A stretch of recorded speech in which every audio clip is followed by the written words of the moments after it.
first weeks of 2026. So what's the feeling? Ciao, Jack. The feeling is it's gonna be a hectic year, that's for sure. So the feeling is good. So things are moving already. We've got the first official report for 2025 by AY, the barometer. So the numbers are more or less in line with what were my expectations. Um, and they added the international comparison. We are, as usual, the last in row with respect to our peers in Europe, growing but still behind. Yeah, I mean, I feel that all the numbers are converging compared to other years, so that's good news. Like the industry is getting more, agreement on data, which is nice. But yeah, compared to other ecosystem, for sure, still kind of behind, a little bit behind, moving, but definitely like somewhere behind, I would say. Yeah, yeah. But What I don't like, the yeah, go number ahead. I like the less is the VC funding per capita compared to GDP that we have. So that's a very, very bad number in terms of how much we could aim for and how much we're actually delivering.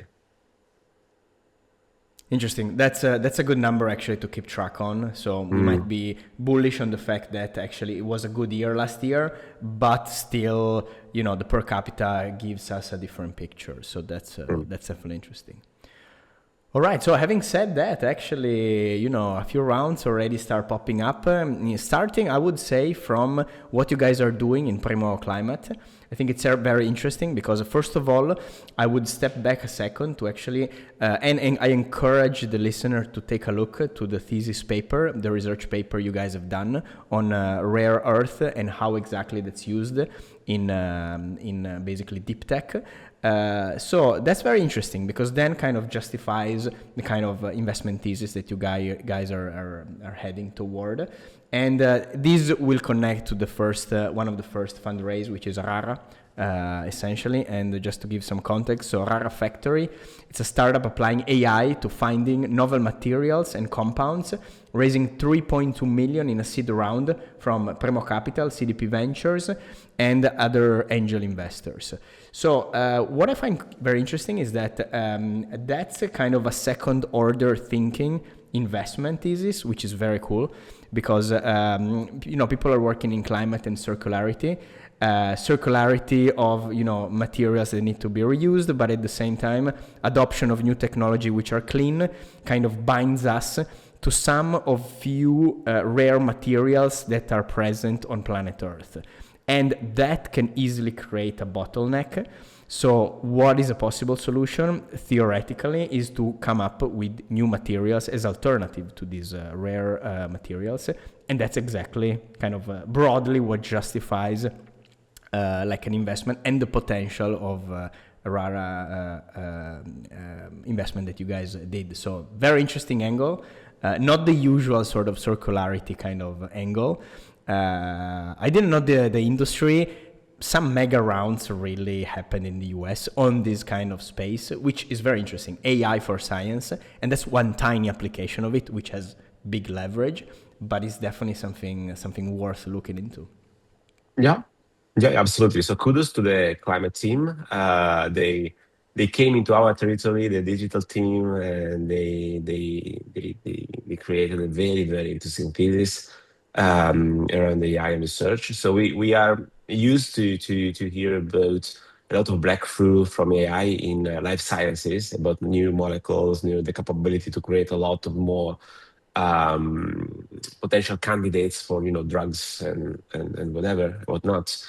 The idea of exploring the parallel space of why don't we apply the same technology to looking for materials, because there are a lot of materials in a lot of applications, and that's, as you were saying, is a super interesting angle in the market, which is a bit overlooked. So you don't hear so much in the news about applications in the new materials market for AI research. Even though the macro trend is, of course, if you read the news, all the major labs are somehow going in the direction of creating the generative AI tools for scientific breakthroughs. Mm. So this is the one of the macro trends that we see entering into 2026. So super interesting angle, and kudos to the climate team. Absolutely. And talking about Rara Factory, it's a university spin-off, which is interesting because the founders are four professors, which is not the typical startup founder, which is I thought it was interesting. And the other idea, which I thought it was very interesting, was the fact that actually data is the real moat in this situation. So it's iterating experiments through AI, and basically generating valuable data to train those models even better, to create even more precise simulation of materials. So that's very interesting. And of course, the fundraising is not only for this kind of data sort of work, but it also will go into some lab infrastructure to actually experiment on what actually the outcome of these discoveries will be. So that's very interesting perspective here. Awesome. So very interesting. Also, another round about digital health. So let's talk about maybe probably the big round from last week, the biggest one. Carol, digital health startup, raising 6.5 million in a growth round from Futura SGR and P101 SGR. So a couple of things here. So again, digital health is a great trend that is moving pretty fast.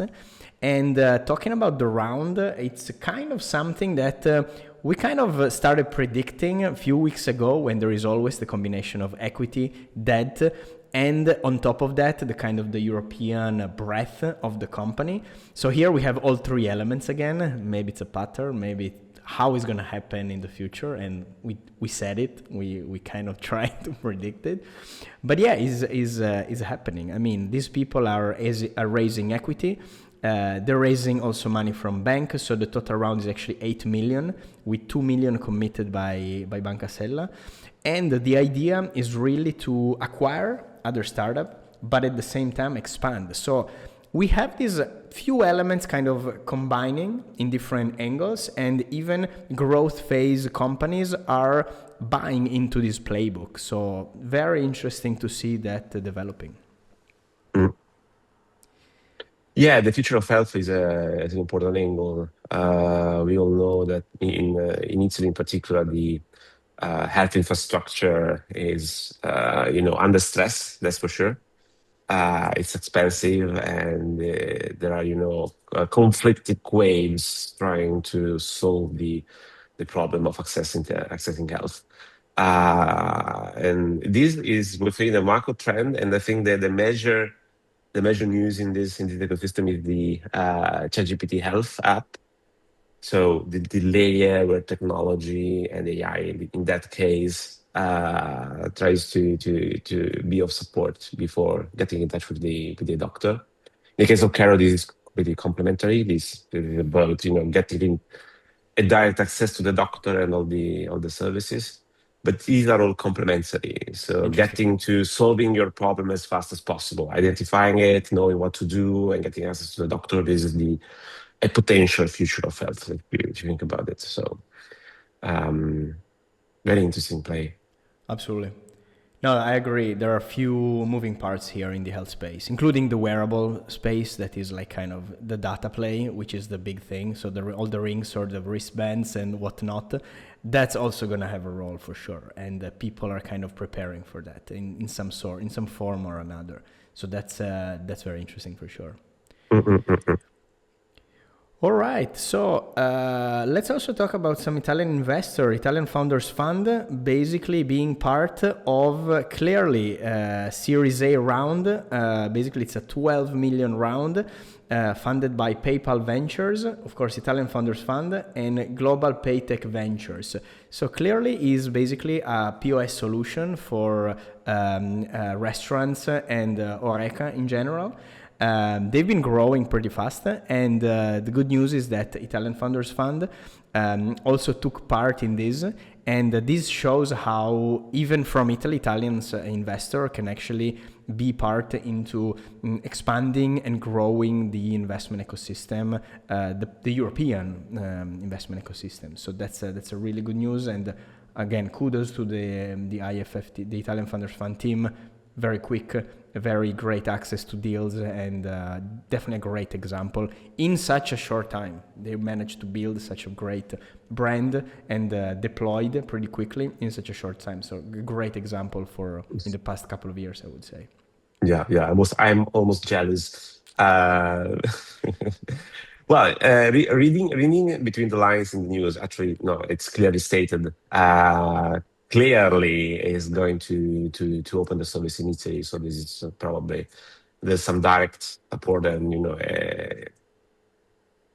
but not just let's invest in Europe, but it's about being directly supportive of the startup as they try to open Italy. Italy is probably a very strong market in terms of restaurants, bars. So there's a huge market. So um, this is there's probably some functional play also here in place.